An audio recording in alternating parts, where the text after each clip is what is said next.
प्रभु राम देव भगवान अल्लाह खुदा ईश आदि नाम एक ही शक्ति के हैं। वो कैसा है, कहां है, कैसे मिलता है, किसने देखा है? ये प्रश्नवाचक चिन्ह पूर्ण रूप से हटाने के लिए अवश्य सुनिए जगत गुरु तत्वदर्शी संत रामपाल जी महाराज के अमृत वचन, सर्व पवित्र धर्मों के पवित्र शास्त्रों के आधार पर। पूछा कि यहां कोई संत बताया है और कबीर नाम है उसका, और वीरदेव सिंह ने कहा कि भगवान कुछ आहार करो, पूरी मेज का ऊपर खीर खांड पकवान बना के सब्जी फल लगा रखे।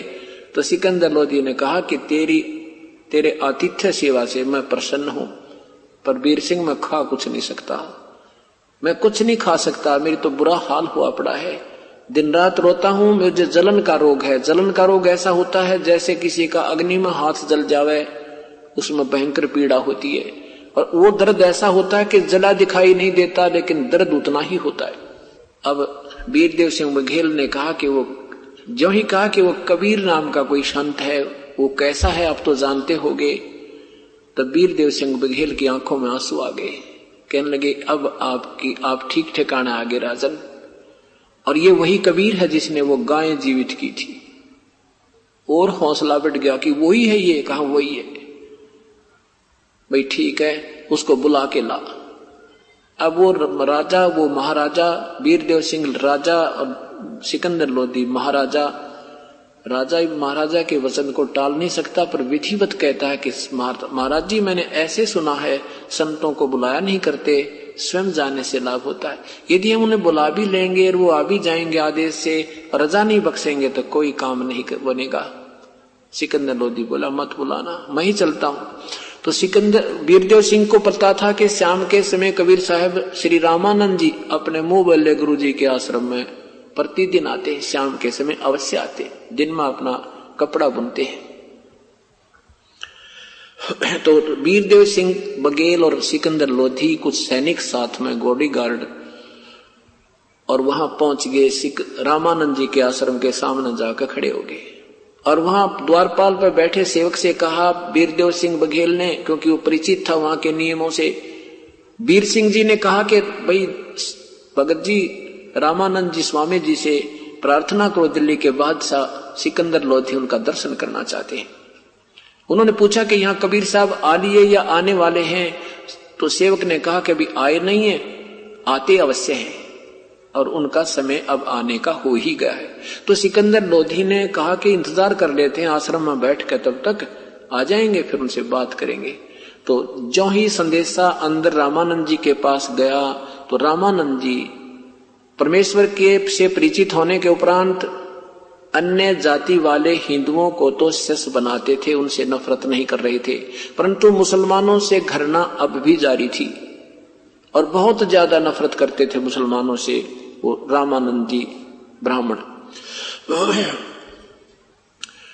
रामानंद जी ने कहा कि उसको कहो बाहर बैठा रहे, मैं इन मांस आहारी व्यक्तियों की शक्ल भी नहीं देखा करता, मेरे आश्रम में प्रवेश करना निषेध है। अब सेवक ने आकर के वो जो का तो संदेश सुना दिया, और साथ में सुन रहा था सिकंदर लोधी भी, क्योंकि दूरी गणी नहीं थी। सिकंदर लोधी को गुस्सा आ गया कि 2 कौड़ी का महात्मा दिल्ली के बादशाह के विषय में ऐसे कहता है कि बाहर बैठा रहे, तो ये आम मुसलमान के साथ क्या व्यवहार करता होगा। ये एक धर्म की और ज्यादा हमारे अंदर रंगाई होती है। अब उसने निकाल ली तलवार और चला गया अंदर, फिर कौन रोके, और जाते ही रामानंद जी की गर्दन काट दी तलवार से, गुस्से में लाल हो गया। अब जब ये इन मन जो है एक बार बकवाद कर तो देता है, फिर बाद में पश्चाताप आत्मा बहुत करे। सिकंदर लोधी ने वो गलती कर तो दी, पर तुरंत याद आ गई, तो आया था अपना कष्ट निवारण करने, और ये तो और बढ़ा लिया। अब कबीर परमात्मा के गुरुदेव का, अब कबीर साहब के गुरुदेव की हिंसा हत्या कर दी, वो रजा बख्शे नहीं, और अब तो ठीक हो नहीं सकता। ये सोचकर वहां से चल पड़ा। कहने लगा वीर सिंह चल, मेरे भाग माड़े हैं, मैं बहुत कर्महीन इंसान हूं, आया था अपना कोई पुण्य अपना कष्ट निवारण करने के लिए अब संत की हत्या करके मैंने और पाप इकट्ठा कर लिया। ऐसे मेरे से दुष्कर्म ना चाहते भी हो रहे हैं वीर सिंह, मैं क्या करूं। अब वीर सिंह क्या बोल रहा है उस राजा के सामने, अच्छा जी जैसे आपकी आज्ञा। जो ही उस आश्रम से बाहर निकले इतने में परमेश्वर कबीर साहब जी आते नजर आए। अब कबीर साहब जी सामने दिखे, ओए वीर सिंह जी ने दंडवत प्रणाम किया अपने भगवान के गुरुदेव के सामने मुकुट समेत। अब उधर से सिकंदर लोधी भी फंस रहा था, एक तो बीमार गना ऊपर से गुरुदेव की हत्या कर रखी, तो सिकंदर लोधी ने भी दंडवत प्रणाम किया, नहीं तो उसकी गर्दन भी ना मुड़ती। और जब तक इतना विनम्र प्राणी नहीं होता संत रजा नहीं बख्शते। यह भी लीला मालिक की थी, उस पुण्यात्मा पर एक कृपा बख्शने का तरीका था कि सिकंदर लोधी इतना विनम्र नहीं हो सकता था अगर रामानंद जी की हिंसा वो नहीं हत्या नहीं करता। और तब तक परमात्मा उसको ठीक ढंग से सेट करने में काफी समय लेना पड़ता, नहीं कर पाते। तो ये तरीका मालिक का होता। कहते हैं सोचल छिद्र मैं करूं अपने जन के काज। परमात्मा हमें नहीं देखता यू हिंदू है या मुसलमान, वो तो यूं देखे मेरी आत्मा प्यारी कहाँ है, कौन से धर्म में, तो पीछे संस्कार थी या अब कोई अच्छी आत्मा है तो अब लग गया। उसने अपना जीव देखा, देखना है आत्मा देखते। तो ज्यों ही वो दोनों ने प्रणाम किया, दोनों के सिर पर हाथ रखा, आशीर्वाद का हाथ उठाया भी नहीं था प्रभु ने, सिकंदर का रोग ठीक हो गया, रोग छू मंत्र हो गया, ऐसा स्वस्थ हो गया जैसे कभी बीमारी ठीक हो ना। अब चरणों में पड़े पड़े बहुत बुरी तरह रोने लगा। एक तो अपराध हो चुका था और एक ये देख लिया कि तू स्वस्थ हो गया और इनको अभी पता लगेगा कि इनके गुरुदेव की हत्या कर दी, ये रोग फिर तुझे लगेगा। इस उद्देश्य से और बुरी तरह सिकंदर बादशाह चरणों में गिरकर रो रहा है, गिड़गिड़ाने लगा, पर वो मुझे माफ कर दो, मैं महापापी हूं, हे खुदा की जात मुझे माफ कर दो, हे अल्लाह मुझे मेरे से गलती होगी। तंत्रियामी थे, पता था, फिर भी उसके मुख से कहलाना चाहते थे। कोई बात नहीं राजन, अक्षमा ही हो जाते हैं, प्रभु सबको अक्षमा करते हैं, कोई बात नहीं, संतों के पास तो सब महापाप भी दूर हो जाते। नहीं भगवान मैंने ऐसा पाप कर दिया, आप मुझे अक्षमा नहीं कर सकते। कहने का भाव है कि काफी देर ऐसे कहकर जब प्रभु ने कहा कि मैंने सारे माफ कर दिए, भाई तूने कुछ भी करा है ये मैं वचन करता हूं, तू माड़ा मन मत करे, मेरे से देखा नहीं जाता तेरा ये रोना। सिकंदर कहने लगा भगवान मैं ऐसे ऐसे दुखी था, सारी वह कहानी बताई और मैंने ऐसे प्रार्थना की थी आपके गुरुदेव से, उन्होंने मुझे अंदर आने को मना नहीं किया, ऐसे टोंट कस दिया कि मैं सहन नहीं कर सका। ये मेरी महागलती है मालिक, मैंने आपके गुरुदेव की हत्या कर दी।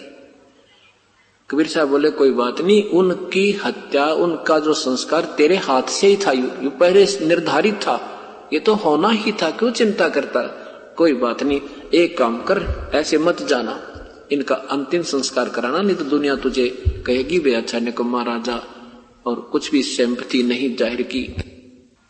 अब सिकंदर लोधी सोच रहा, देख रहा भगवान के मुंह की तरफ कि इसके कोई गुस्सा नहीं, कोई चेहरे पर सिकन आई नहीं, और ऐसे प्यार से बोल रहा मुझे।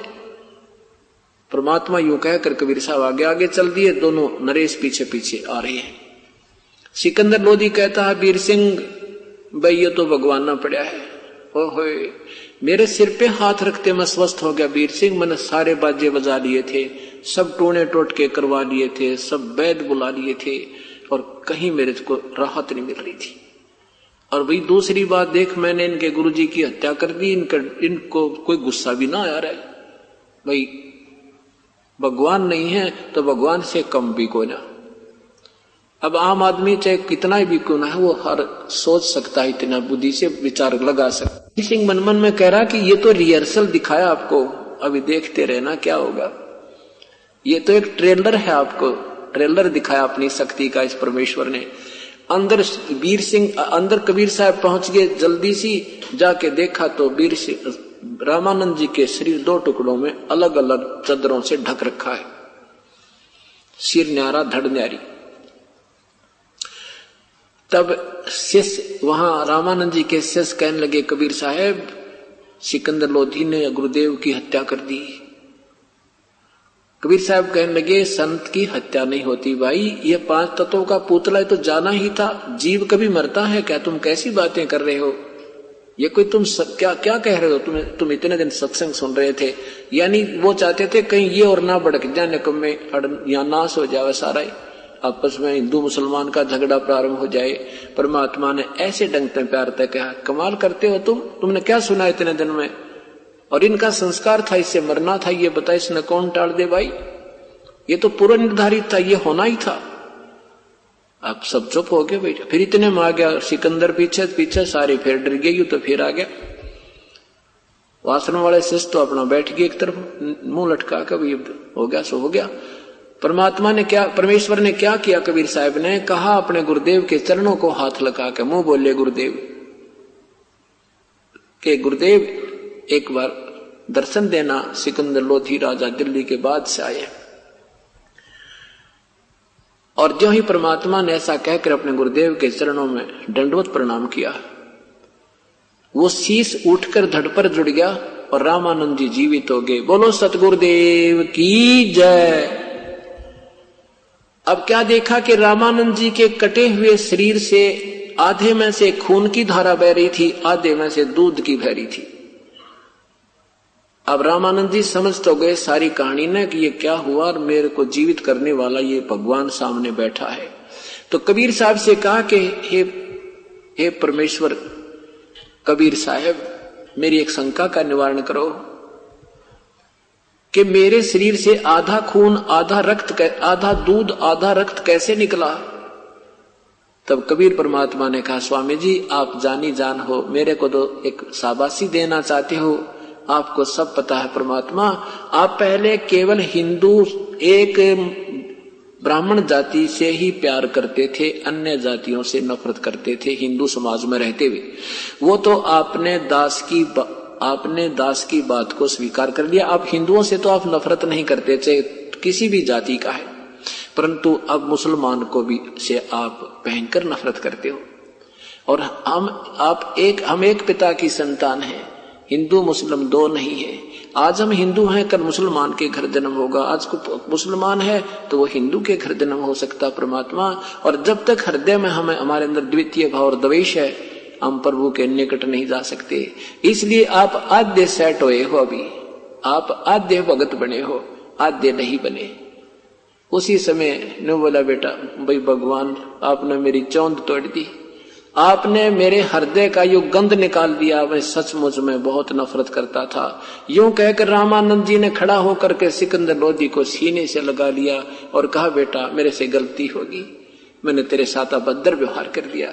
रामानंद जी के चरण छुए सिकंदर लोधी ने, कहने लगे, महाराज मैं भी पापी आत्मा था, मैंने गुस्से में आकर आपकी गर्दन काट दी, जो मुझे नहीं चाहिए था। ऐसे रामानंद जी को जीवित देखकर और अपने रोग की मुक्ति देखकर अब सिकंदर लोधी ने सोचा, ऐसा प्यार, ऐसा एकीकरण देख करके ये हमारे अंदर की दीवार को, बीच की दीवार की ये परमात्मा दूर कर सकते हैं। आधे से ज्यादा दुख हमारा एक दूसरे के कारण हो रहा, मजहब बना के।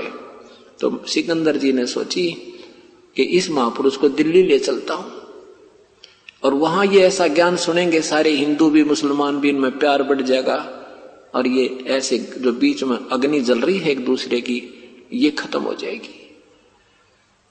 परमात्मा से प्रार्थना की है, प्रभु इस दास के साथ आप दिल्ली चलो।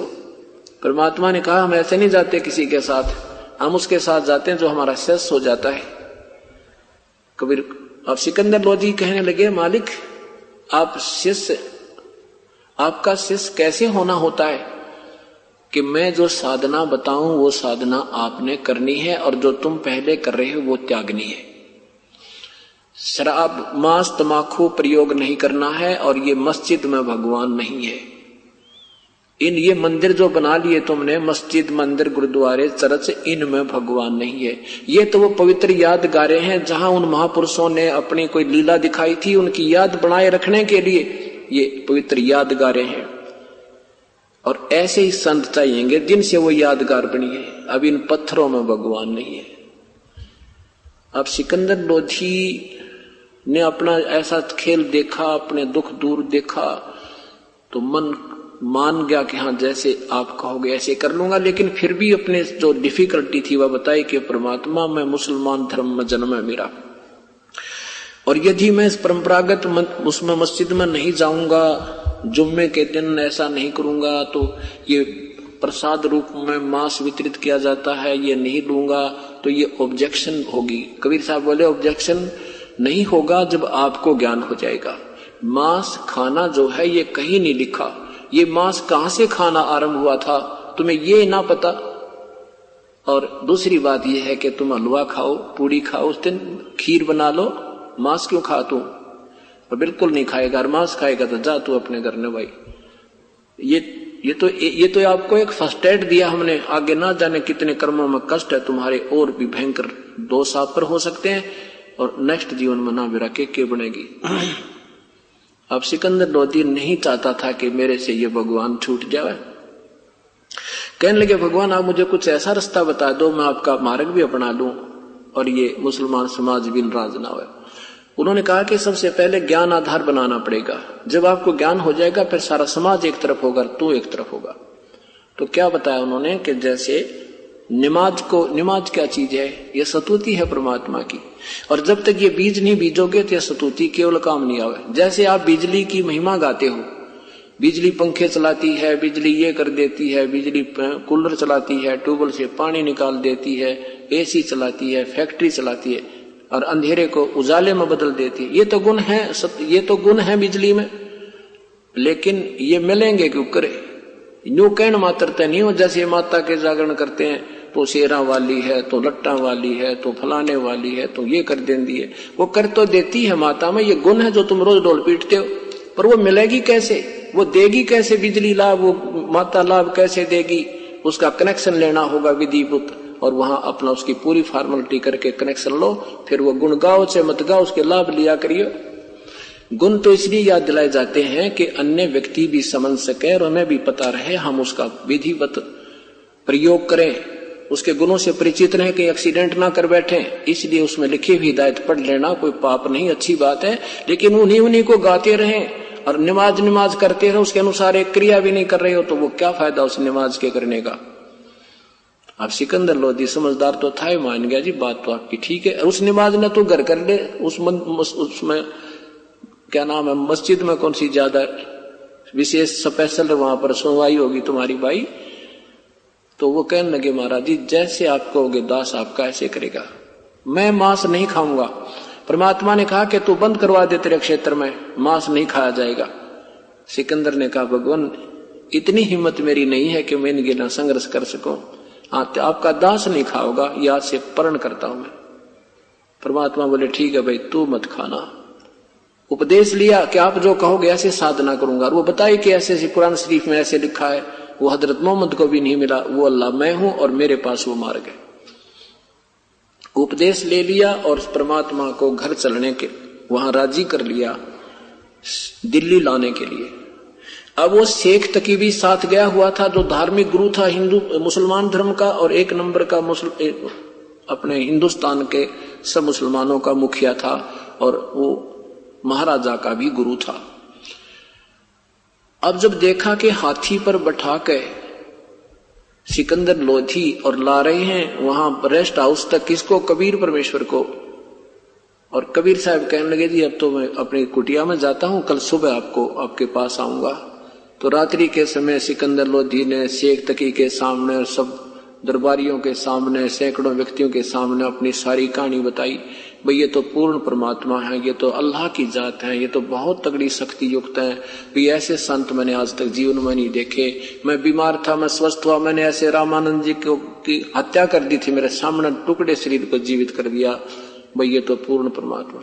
अब शेख तकी ने सोचा तेरे नंबर कट गए, या तो बात बिगड़ गई भाई, यो तो इस दूसरे पीर की महिमा गाता गाता नहीं छिक रहा है, इसका मुंह का थूक सूख गया है। तो वो सारी रात उधेड़ बुन में लगा रहा कि किसको कैसे नीचा दिखाऊं इस दूसरे पीर को। पीर और वजीर ये आपस में कद्दे ठीक नहीं रहा करें, एक दूसरे की टांगे खींचने पर लगे रहते। तो उसने सोचा भी सारी रात तिकड़मबाजी लगाता रहा भी कैसे इसको नीचा दिखाऊं, इस कबीर फकीर को। अब सवेरे क्या हुआ कि सब 2-4 दिन वहां रुके, फिर अपनी ही अंबारी में बैठा लिया सिकंदर लोधी ने भगवान को। और चल पड़े बनारस से वापस दिल्ली की तरफ।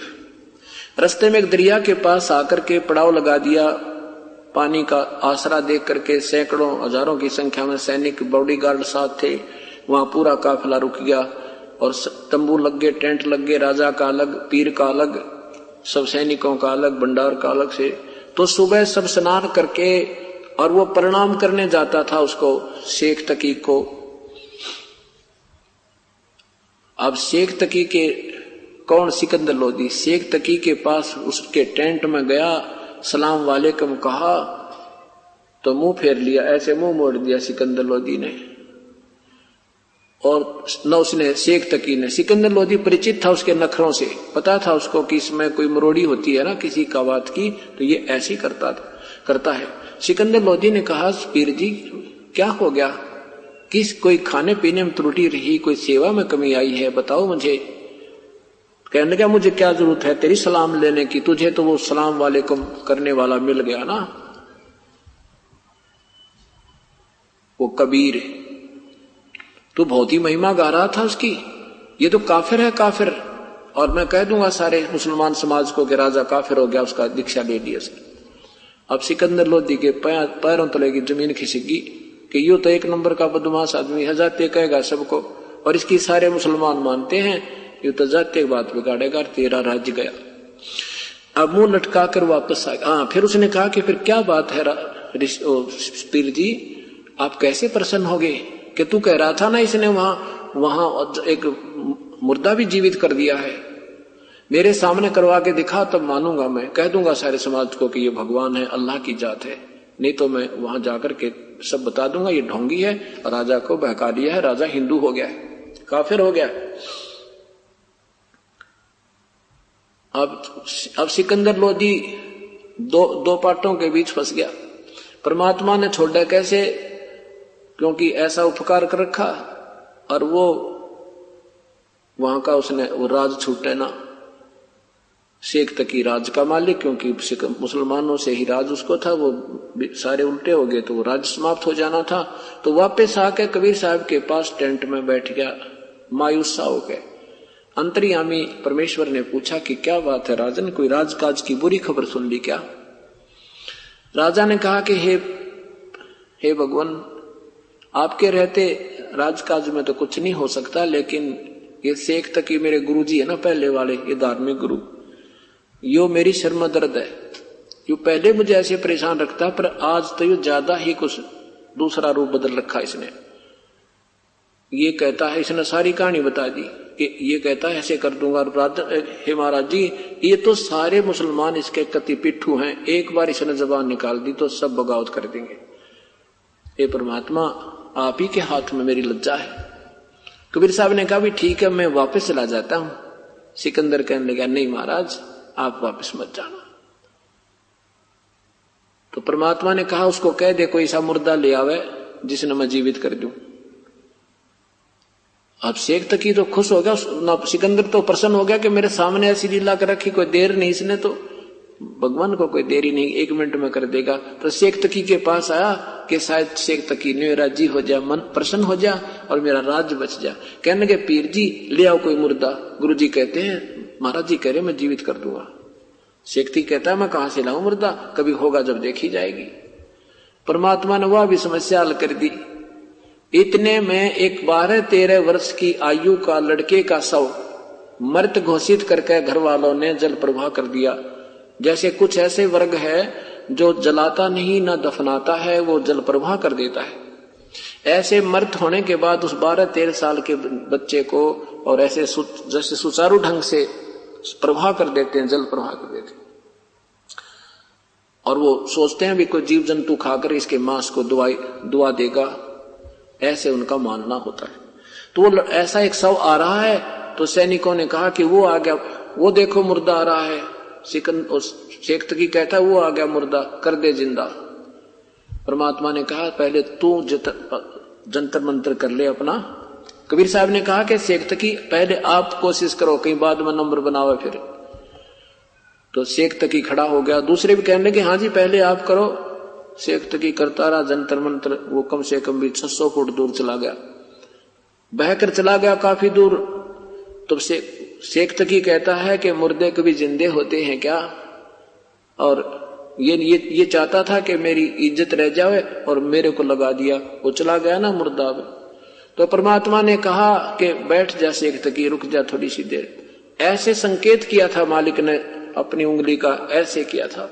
वो अप स्ट्रीम में पानी के उल्टी तरफ जैसे कोई अगन बोट चलता है, जैसे इंजन वाली किश्ती चलती है नौका, पानी के उल्टी तरफ आकर वो मुर्दा वहां खड़ा हो गया। नीचे से तरंग जारी है उस दरिया की। परमात्मा ने कहा, हे आत्मा जहां भी है तू जीवात्मा, कबीर हुक्म से इसमें प्रवेश कर, सौ में बाहर आ जा। परमेश्वर ने इतना ही कहा था, वो सारे शरीर में ऐसे कंपन हुआ, सारा कांपने लग गया, एकदम उठ कर वो मुर्दा और परमात्मा के चरणों में दंडवत प्रणाम करी, जीवित हो गया। बोलो सतगुरुदेव की जय। अब सब उपस्थित जनों ने कहा कि आपने कमाल कर दिया कबीर साहब, कमाल कर दिया कबीर प्रभु। लड़के का नाम कमाल रख दिया, अपने साथ पुत्रवत और शिष्य की तरह रखा, उसकी पालन पोषण किया। अब शेख तकी की तो दूनी मां मर गई, अकिए तो और बात बिगड़ गई, इसने तो जिंदा कर दिया। कहता है अब पहुंच गए वहां पर बनारस में, दिल्ली में आते ही शेख तकी ने तो आग लगानी शुरू कर दी। सब मुसलमानों को कह दिया राजा काफिर हो गया है। राजा ने तो भाई एक हिंदू पीर से, हिंदू गुरु से नाम ले लिया है, वो काफिर हो गया है, मांस खाना बंद कर दिया है उसने, तो ऐसे करना बंद कर दिया है। सारा समाज कहने लगा पीर जी बता फिर हम क्या करें, हम आदेश थे हम वही कर देंगे। शेख तकी ने कहा कि अभी ऐसे करो, उसकी परीक्षा लेते हैं हम कबीर की, एक परीक्षा लेंगे भाई, उस परीक्षा में वो सफल हो गया तो ठीक है, और नहीं तो भाई हम बगावत कर देंगे। अब ठीक है, क्या परीक्षा लेनी है कि उसको सरसों के तेल में, कढ़ाई में तेल उबाल के उसमें डाल देंगे राजा से के सामने, और वो जीवित हो गया तो ठीक है, हमने क्या दिक्कत है, हम भगवान मान लेंगे। सब मुसलमान बोले ठीक है पीर जी आप चलो। अब हजारों संख्या में पब्लिक लेकर और शेख तकी पहुंच गया सिकंदर लोधी के दरबार में। सिकंदर लोधी ने 5-7 व्यक्तियों को अंदर बुलाया, कारण पूछा, कारण का पता लगा कि ये कहते हैं कि हम जब मानेंगे हमारे सामने कोई इस उबलते हुए सरसों के तेल के अंदर डालेंगे, जीवित रह गया तो मान लेंगे भगवान है। अब सिकंदर लोधी ने सोचा देखे भगवान लाया था अपने मालिक को यहां पर सुख देने के लिए, कुछ दिन मेरे दरबार में रहेंगे, विश्राम करेंगे, सत्य ज्ञान देंगे, और ये तो पीछे पड़ गया निकम्मा। अब क्या करे, पब्लिक के सामने राजा कति विवश हो जाता है। अब राजा जाकर के परमात्मा जिस कमरे में राजभवन में रुके हुए थे एकांत में, वहां जाकर बैठ के मुंह लटका के चरणों में शीश रख के अंतर्यामी परमेश्वर ने पूछा क्या कारण है राजा। सिकंदर ने सारी कथा सुना दी। भगवान यो शेख तकी मन जीर्ण को दे, ये परमात्मा में लाया था आपको सेवा करने के लिए, मैं आपको कष्ट पे कष्ट दे रहा हूं। परमात्मा बोला बेटा कोई कष्ट नहीं मुझे, हो सकता है इस नाड़ी की न्योय चौंध टूट जा, हो सकता है इसका न्योय समझ में आ जाए, इसने कह दे कि अभी अपना कढ़ाई कर ले तैयार उबाल के तेल ना की को तो संकेत ही बहुत था। सिकंदर लोधी ने कहा कि ठीक है अभी महाराज जी कह रहे हैं आप उबाल लो तेल कढ़ाई में। अब तेल इसे मोटे मोटे लकड़ ला कर इतना ऊंचा चूल्हा बनाकर पूरा कढ़ा धर दिया, सरसों का तेल उसमें डालकर उबाल दिया नो, जैसे चाशनी होया कर जलेबी तारती आना। अब उसने तो ईर्ष्यावश के इतना कर दो, इसका नो बिना बिरा पड़ा टेम्परेचर कितना फ़ारेनहाइट हो गया। अब कहने लगे लाओ उसको पकड़कर उठाकर डाल दो इसके अंदर कढ़ाई में। कबीर साहब बोले भाई ये दुख भी मैं नहीं दूंगा आपको, ये कष्ट भी आपको नहीं दूंगा, मैं आप ही बैठ जाता हूं। परमात्मा आके और उस उबलते सरसों के तेल के कढ़ाई में बैठ गए। अब कढ़ाई में बैठ गए, ऐसे बैठे जैसे बिल्कुल शीतल जल में बैठे और वो तेल नहीं उबड़ रहा।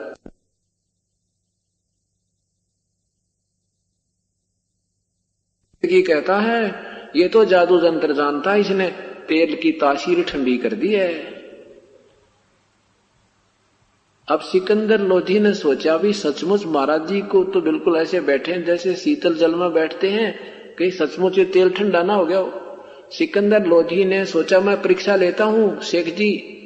परमात्मा ने कहा इसमें उंगली मत देना, इस मूर्ख के कहने से राजा ये उंगली नहीं ढूंढी पाओगी, इतना गर्म है ये तेल। लेकिन ना विश्वास हुआ, जब गुरुजी बैठे हैं तो तेरी उंगली का क्या बिजली गिरेगी। उसने कहते ना मना करते करते उंगली ऐसे डाल दी, जितनी उंगली तेल में गई थी उतनी कट के अलग होगी और बेहोश हो गया बादशाह, वहां पर चक्कर आके गिर गया। तब परमेश्वर बाहर आए उस तेल के कढ़ाए थे और उसको होश में लाए। इतना वो पानी पुणी के छींटे मार के दूसरे जो खड़े थे डॉक्टर वो लोग वैद्य बूद राजा के बॉडीगार्ड रंगरक्षक वो फिर बेहोश हो गए। उस पीड़ा इतनी थी उंगली में, राजा बुरी तरह रोका फिर बेहोश हो गया। फिर परमात्मा ने उंगली पकड़ कर पूरी कर दी, वह कटी हुई भी ना रही। तब वो ठीक राजा बैठ गया। बोलो सतगुरुदेव की जय। अब शेख तकी कहता फिर गढ़ो पानी पड़ गया, भैया तो बहुत बात बिगड़ गई, इसकी दूनी महिमा होगी। और इस तरह की लीला देखकर हजारों व्यक्तियों ने नाम लिया। कबीर परमात्मा का हिंदू और मुसलमान दोनों से सोगे के भगवान आ रहे, और वे हमें तो भगवान चाहिए, अपना अल्लाह चाहिए, और उपदेश लिया और विकार त्याग दिए, सतभक्ति करने लगे। परमात्मा ने कहा मुसलमान तो मुसलमान बनो, हिंदू बनो हिंदू, और नाम साधना करो जैसे मैं बताऊं, तुम्हारा कल्याण है बच्चों। हिंदू वही है जो बीड़ी शराब मांस तंबाकू जिंदगी भर नहीं छुए, एक दूसरे ने दुखी नहीं करे, किसी की आत्मा कायल ना करे।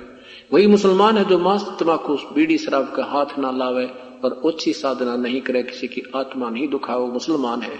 नहीं तो वो बंदा धार्मिक नहीं है। अब शेख तकी ईर्ष्या में पूर्ण रूप से फिर जल रहा था। उसने फिर लोग इकट्ठे करे तीसरे दिन, कहने लगे भाई एक परीक्षा और देते हैं इसकी। क्या लोग एक शेख जी कि इसको जेरे कुएं में डाल के और इसमें नरी मिट्टी डाल देंगे, बस भाई फिर अगर यू उसमें भी बच गया ना फिर हम मान लें भगवान है। अब फिर पहुंच गया हजारों की संख्या में, सारी समस्या बताई। अब सिकंदर लोधी ने प्रभु से प्रार्थना की। परमात्मा ने कहा भाई सिकंदर, ये राजन इन्होंने तो मुझे मारना ही है, और कह दो मेरा जल्दी काम कर दें, क्योंकि ये तो मानेगा नहीं कि ये तो बुद्धि इसकी भ्रष्ट हो चुकी है। और कहो मैं तैयार हूं, किसी को वे में डालो चाहे कहीं डाल दो मुझे। अब राजा ना चाहते हुए भी एक राज के कारण उस नादान के न्यू ना जची, जब ऐसे परमात्मा की तो शरण में धमका देने कम्या ने और कहते भाग जाओ यहां से, कोई जरूरत नहीं आने की, और उसके रहते ये राज चला जा तेरा। परंतु इतनी बुद्धि हमारी कमजोर हो चुकी है, हम भगवान को नहीं विश्वास कर पाते, परमात्मा पर विश्वास नहीं करते। फिर भी उसने कह दिया भाई ठीक है तुम कर लो जो तुमने करना है, मैं तो तुम्हारे आगे ना पीछे, कि मैं पाप का भागी नहीं बनूं।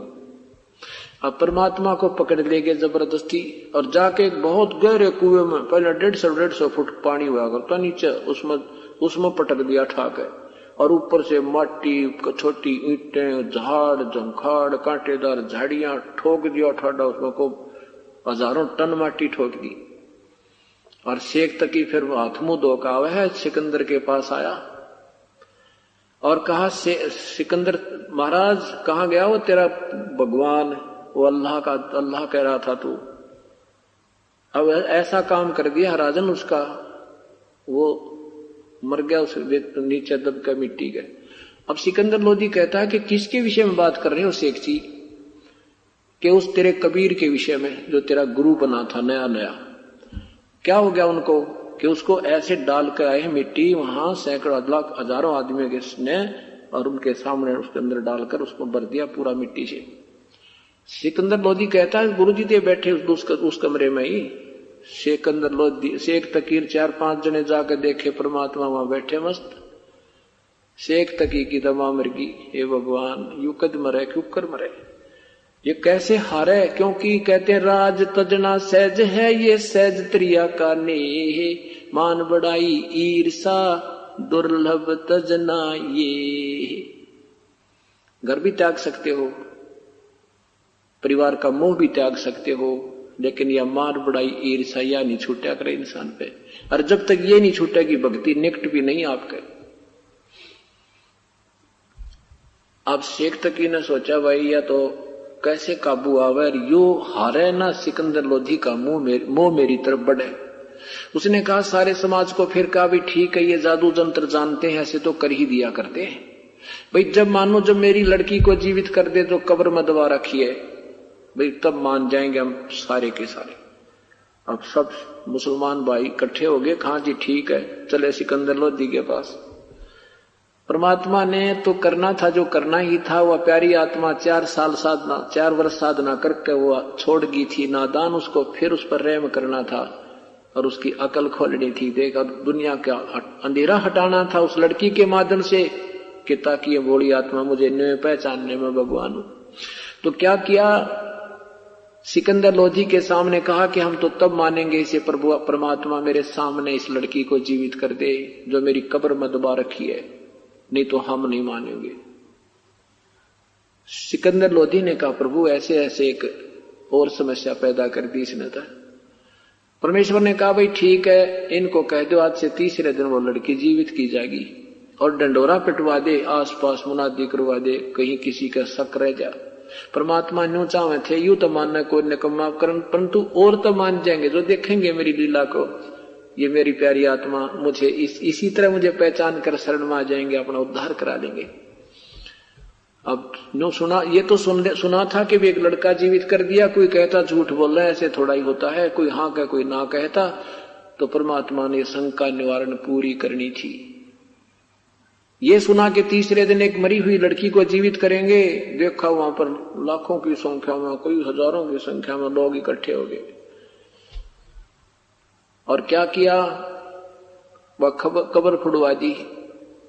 परमात्मा ने कहा शेख तकी तू कर ले कोशिश अपनी लड़की को जीवित करने की, कहीं फिर पीछे नंबर बनावे।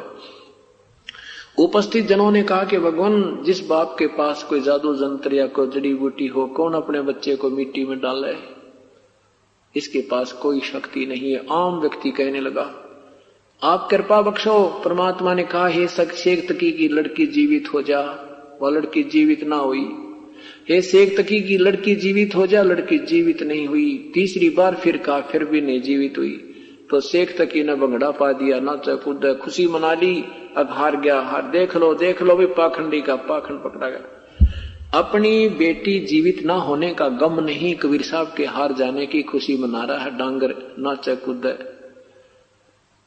अब कबीर साहब जब देखा ना नाच कूद लिया, जब कहा कि बैठ जा शेख तकी शांति कर थोड़ी सी, तब कहा हे जीवात्मा जहां भी है कबीर हुक्म से वापस आ जा और इस शरीर में प्रवेश कर तू बाहर आ। जब यूं कहा मालिक ने, उसी समय वह लड़की सारी नुए से कंपन बन गई और खड़ी होकर वह लड़की आके दंडवत प्रणाम किया अपने परम पिता के चरणों में। बोलो सतगुरुदेव। सभी ने कहा कि भगवान कमाल कर दिया, आपने कमाल कर दिया, लड़की का नाम कमाली धर दिया। परमात्मा ने कहा जा बेटी तेरे पिता के साथ, शेख तकी के साथ।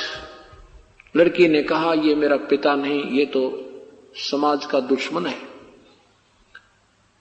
1.5 घंटे तक उस लड़की ने अपनी पिछली चारों जन्मों की कथा सुनाई और उपस्थित जनों को मालिक की कृपा, परमात्मा की कृपा से, कबीर साहब की कृपा से उसमें दिव्य दृष्टि आ गई और लड़की ने अपना पूरी हिस्ट्री शीट सुना दी कि मैं भी इस परमेश्वर की शरण में 4 जन्म पहले आई थी और 4 वर्ष मैंने साधना की थी इस परमेश्वर के कारण अनुसार, लेकिन फिर मैं समाज ने बिचला ली थी। मैंने वो साधना त्याग कर अपनी परंपरागत शुरू कर दी थी। और सुन लो उपस्थित जनों, ये पूर्ण परमात्मा, उस 4 वर्ष की साधना से मुझे 3.5 जन्म मिले थे और उसमें मेरी बड़ी महिमा भी हुई थी, लेकिन मेरी मोक्ष गति नहीं था। मैंने अपना शीश भी काट दिया था उस मक्का के अंदर, तो भी मैं अगले जन्म में वैसा का जीवन पाया था। ऐसे 1.5 घंटे पूरा प्रवचन किया मालिक उस लड़की ने उस परमेश्वर की महिमा का। उस उपस्थित लोगों ने कई हजारों की संख्या में समर्पण कर दिया परमात्मा को, त्याग दिए सब विकार और सब हम आपकी शरण में परमात्मा उपदेश दो। ऐसे चरित्र देखकर परमात्मा के 64 लाख शिष्य हुए थे।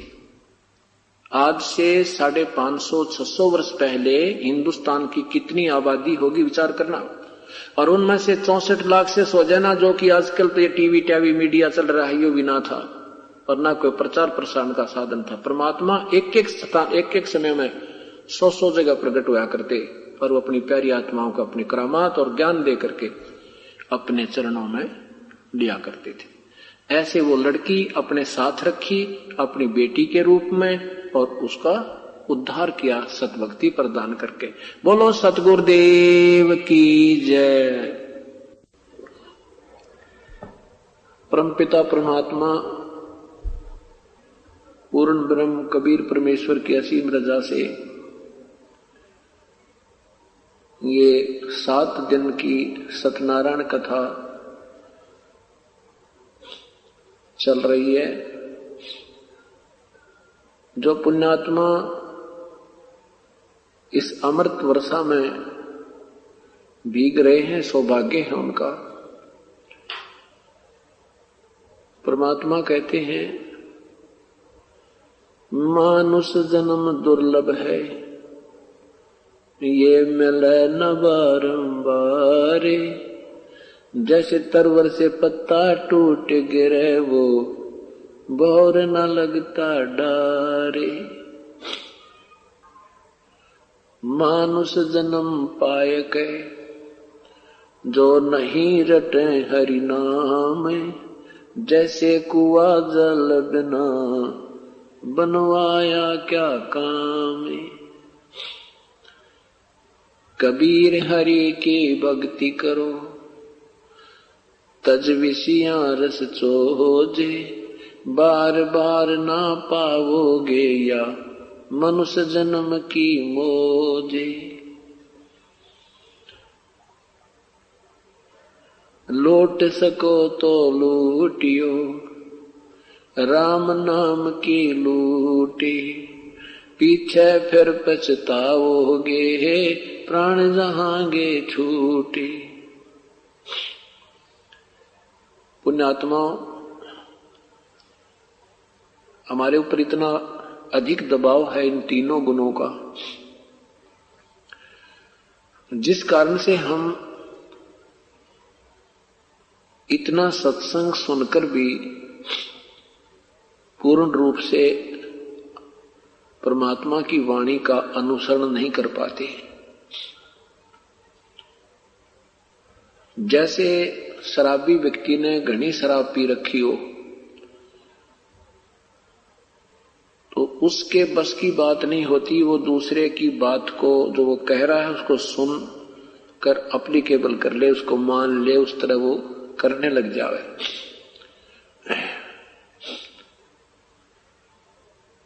तो परमात्मा को ये ज्ञान है कि इन प्राणियों के वश की बात कति नहीं। हमारा ऐसा स्वभाव बना दिया इस काल बली ने, जैसे बंदर होता है, उसको बंदर पकड़ने वाला एक बिल्कुल तंग मुंह का, बीड़े से मुंह का एक बर्तन रखता है जिसमें मुश्किल से हाथ आवे, और उसको जमीन में गाड़ देता है। उसके आसपास कुछ खाद्य सामग्री जो बंदर को पसंद होती है, बुगड़े बागड़े डाल दे थोड़े बहुत, और ज्यादा डाल देता है उसमें, उस पात्र में जो जमीन में दाब रखा होता है। बंदर आता है, पहले तो बाहर के पड़े हुए चनों को खाता है, फिर देखता है उसके अंदर उस पात्र में बहुत घने चने होते हैं, तो वो उस लालच में कि इन सब चनों की मुट्ठी भर लूं, वो एकदम उस तंग मुंह के उस पात्र में हाथ डाल करके और अच्छी जबरदस्त मुट्ठी भर ले, खूब घनी सी, और फिर मुट्ठी भर कर फिर वो भागने की चेष्टा करता है। अब तू भाग यहां से, तेरा सूत बैठ गया। अब वो मुट्ठी खोल नहीं रहा, और मुट्ठी नहीं खोलेगा तो वो हाथ बंद होने करके उस पात्र के मुख से बाहर नहीं आता, और वो नादान चिल्लाता है, हाहाकार मचाता है, टट्टी पेशाब कर देता है, परंतु वह मुट्ठी ना छोड़ता। उसके स्वभाव में है ये, वो छोड़ ही नहीं सकता। ऐसे ही काल को पता चल चुका है कि इन प्राणियों को मैं कैसे फंसा सकता हूं। उसने हमारे को ये झूठे लालच की मुट्ठी भरवा दी। ये कार तेरी है, ये कोठी तेरी है, ये बेटा तेरा है, ये बेटी तेरी है, या जमीन तेरी है, और मौज कर ये राज्य तेरा है।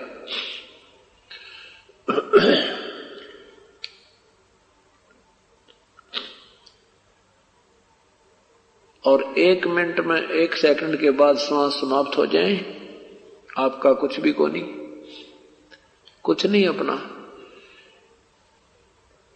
तो उसमें एक बंदर ऐसे ही फंसा रखा था। एक बंदर पकड़ने वाले ने एक अन्य व्यक्ति वहां से गुजर रहा था, उसको मालूम था कि बंदर पकड़ने वाला इस प्राणी को बहुत दुखी करेगा, इसको पकड़ ले जाएगा, भूखा प्यासा रखेगा, इससे फिर घुमा फिरा करके रोजी रोटी का धंधा करेगा, इसको घर घर नचाएगा। तो उसने क्या किया कि उस बंदर के थोड़ी सी पहुंच से दूर एक केला डाल दिया। अब बंदर ने सोची ये केला और उठा ले। वो केला इतनी दूर कर दिया कि मुश्किल से हाथ जा बंदर का दूसरे वाला, एक तो फंसा हुआ था ही, वो इतनी दूर कर दिया कि उसका ध्यान इधर बदला, चेंज डाइवर्ट हुआ। तो वो जो मुट्ठी चना वाला था, वो मुट्ठी थोड़ी सी ढीली होगी, ढीली होती वो चने नीचे न गिर गए। उसने और ज्यादा कोशिश करी तो वो हाथ बाहर निकल गया।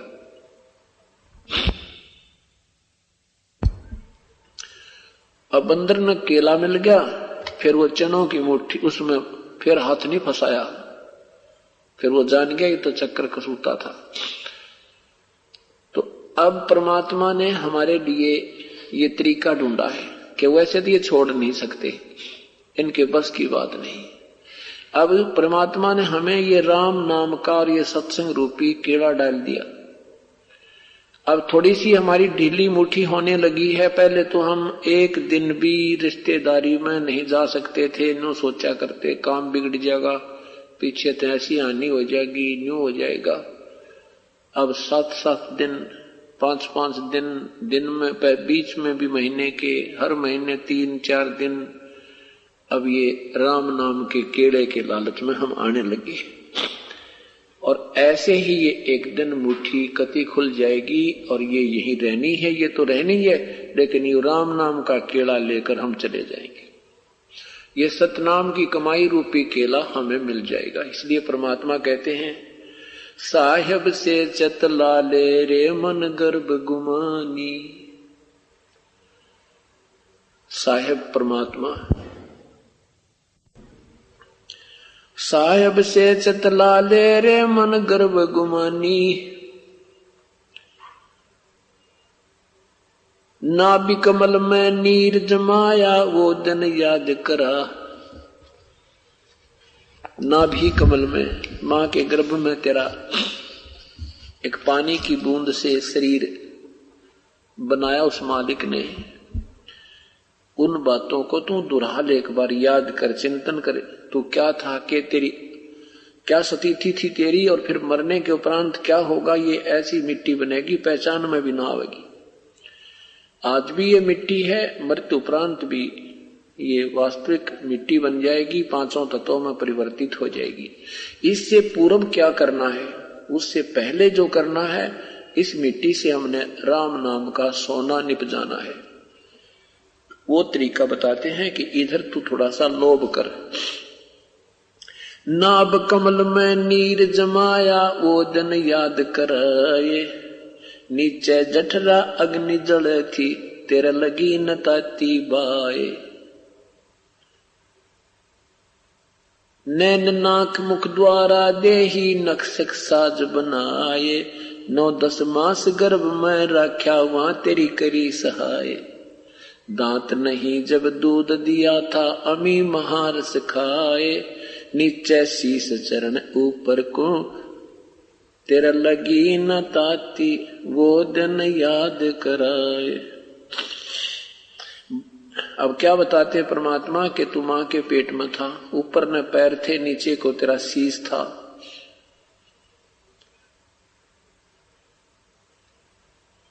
और कितने सुंदर ने नाक मुख आंख, कितना सुंदर शरीर बना दिया मालिक ने। उस देख उस मालिक की, उस बाजीगर की बाजीगरी। और मां के पेट में कहते दांत नहीं जब दूध दिया था, अमी महारस खाए।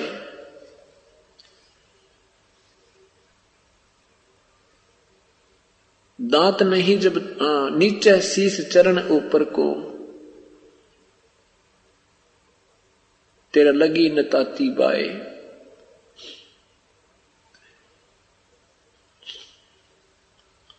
अब कहते हैं मां के गर्भ में तो तू याद करता था परमेश्वर को, हे मेरे मालिक मुझे बाहर निकाल दो, हे मेरे मालिक मुझे बाहर निकाल दो। परंतु बाहर आने के उपरांत तू भूल गया। अब हम ये सोचते हैं कि मां के पेट में के याद होगी, संतों ने वैसे डराने के लिए कह रखा होगा। अब तो एक दिन समाचार पत्र में आया हुआ था कि एक साइंटिस्टों ने सिद्ध किया है कि मां के पेट में भी बच्चे को दुख और सुख का आभास होता है। वो रोता है पर बोल नहीं सकता है। क्या बताते हैं, बाहर आया भरम भुलाया, बाजे तूर सनाहे, तू ही तो छोड़ दिया, तू चला अदम किस राहे। जो मां के पेट में, हे भगवान तू ही है, तेरे बिना कोई नहीं मेरा, एक तू ही मेरा है, तेरे हमेशा तुम्हें याद करूंगा। कहते उसको ही भूल गया तू, अब चला अधम किस राह।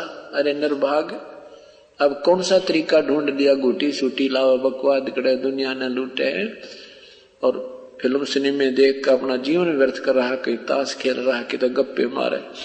लेकिन ये कौन सा मार्ग अपना लिया तूने। परमात्मा कितने दयालु हमें फिर समझावे। बाहर आया भरम भुलाया, बाजे तूर सनाहे, तू ही तो छोड़ दिया, तू चला अधम किस राहे। दाई आई घूटी प्याई, माता गोद खिलाए, जो दिन आज सो काल नहीं रे, आगे फिर धर्म राय। ठीक है, मां के पेट से बाहर आया, दाई ने तेरी घुट्टी प्याई, माता ने प्यार किया, चाचे ताऊ बहन बुआ सब ने तेरे लाड किए। और फिर कहते हैं, जो दिन आज सो काल नहीं रे। जैसे हम छोटे छोटे बालक थे, कोई चिंता नहीं थी, फिर बड़े हुए, फिर अपनी रोजगार रोटी में लग गए। शरीर पहले कैसा था, फिर धीरे धीरे इसका हुलिया बिगड़ने लग गया, और थोड़े से दिन में ये दर्पण भी देखकर न जीना करेगा, ऐसी शक्ल हो जाएगी। तो परमात्मा कहते हैं, जो दिन आज सो काल नहीं रे। आज हम सबक दिखाई देते हैं, कल ना जाने के कहानी बिगड़ जा। आज हम सब संपन्न नजर आते हैं, सारी व्यवस्था अपने पास है, मृत्यु हो जाए कल कुछ भी हो जाए। और फिर न गए आगे, फिर वो धर्मराय, वो आपका अकाउंट लिया जाएगा, वहां पर हिसाब किताब लिया जाएगा, वो फिर आगे खड़ा पाओगा। और वहां जाते ही वो पूछेगा, खोल तेरी गिठड़ी, निकाल तू क्या कमा के लाया है। फिर वहां ये मुंह लटका लेगा यूं करके, इसके सामने जो है फिल्म चला देगा धर्मराज के, देख तेरे कुक्रम और सुक्रम तू स्वयं देख ले। क्योंकि हमारे अंतःकरण में भगवान ने एक ऐसी मशीन ला रखी है, वो कोड वर्डों में हमारे पिछले भी सब संस्कारों को जो बैलेंस रहते हैं, और जो हमने कर्म किए वो सारी अंदर एक फिक्स है, अंदर डिपॉजिट है। और उस जो हम कर्म यहाँ करते हैं, इसका एक फैक्स डेली वहां मिनट में वहां जाता रहता है धर्मराज के कंप्यूटर में। और वहां जाते ही फिर ये फिल्म चला देगा तेरी। फिर न्यू कहेगा, हे भगवान मुझे एक अवसर और दे दो मेरे दाता, मैं अब के चूक नहीं करूंगा। मुझे पता नहीं लगा, मेरे को किसी ने बताया नहीं कि ये भगवान भी भजना चाहिए। तो परमात्मा वो फिल्म चलाएगा जिसमें जैसे ही आप सत्संग में आते हो बहन भाई, अपने रिश्तेदारों को, कोई भी आपके संपर्क में आता है, उसे प्रार्थना करते हो कि सत्संग चल रहा है सतगुरु जी का, आप भी चलो सत्संग सुन लो, तो वो क्या जवाब देता है वो आपको पता ही है। तो वो जो आपकी वार्ता का भी फैक्स भगवान के पास होता है, वो फिल्म चला देता है। देख, ये तेरा दोस्त है या तेरी सहेली है या तेरा भाई है, बहन है, रिश्तेदार क्या कह रहा है तुझे, और तूने क्या जवाब दिया। फिर यूं कर ले, नीचे को गर्दन कर देता है। परमात्मा दोषी नहीं रहते, परमात्मा इतने दयालु है, किसी ना किसी माध्यम से हर प्राणी तक संदेश पहुंचा देते। हम नहीं मानते, तुम्हारी कर्महीनता है।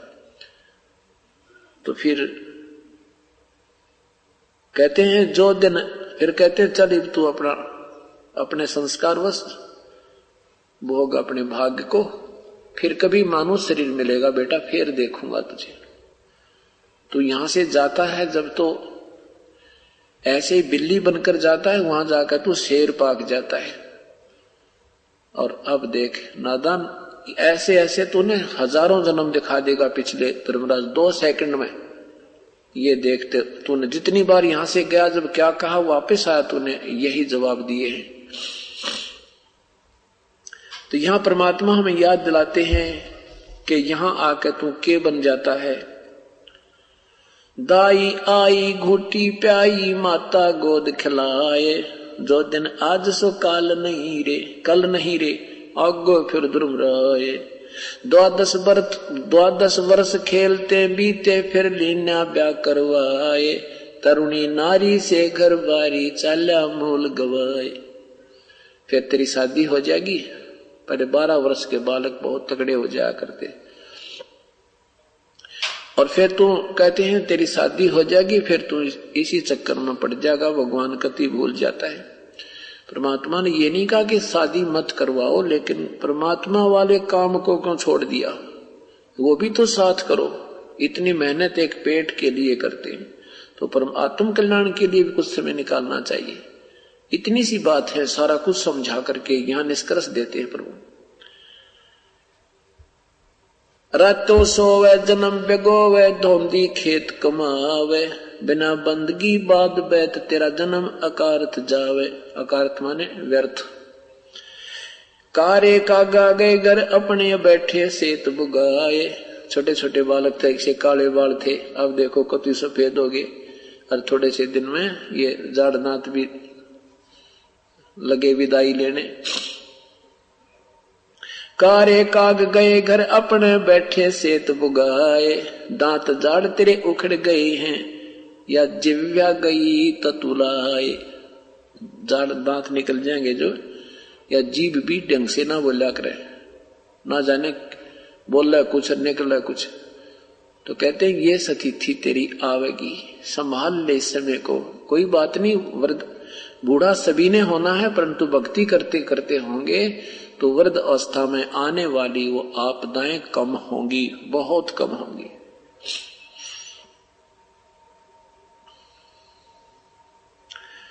जम किंकर तेरे सराने बैठा, खर्च कदे का खावे।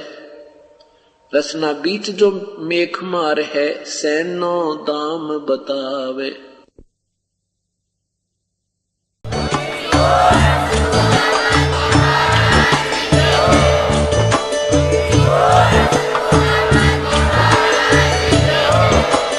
आप सुन रहे थे जगत गुरु तत्वदर्शी संत रामपाल जी महाराज जी के मंगल प्रवचन। अधिक जानकारी के लिए विजिट कीजिए हमारी वेबसाइट www.jagatgururampalji.org। संत रामपाल जी महाराज जी के शुभ आशीर्वाद से पूरे विश्व भर में 500 से भी ज्यादा नाम दीक्षा केंद्र हैं, जिन पर संत रामपाल जी महाराज जी द्वारा ऑनलाइन निःशुल्क नाम दीक्षा दी जा रही है। अपने नजदीकी नाम दीक्षा केंद्र का पता करने के लिए संपर्क करें 8222880541।